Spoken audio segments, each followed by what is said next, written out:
இப்படி முடிய கர்த்தர் விட மாட்டார். எத்தனை பேர் நம்புகிறீர்கள்?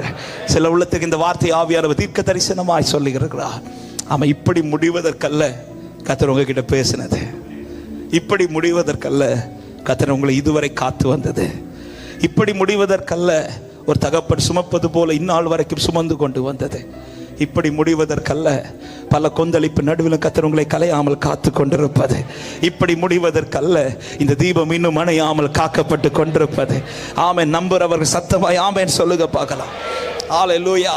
கர்த்தர் இஸ்மவேல் பிறக்கிறதற்கு முன்பாகவே இஸ்மவேலை குறித்து அவ்வளோ வார்த்தை சொல்லிட்டார்.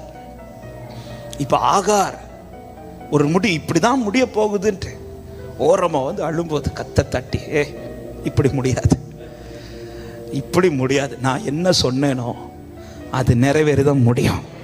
அவர் சொன்னது நிறைவேறின பிறகுதான் எல்லாமே முடியும்னு சொல்றவங்க சத்த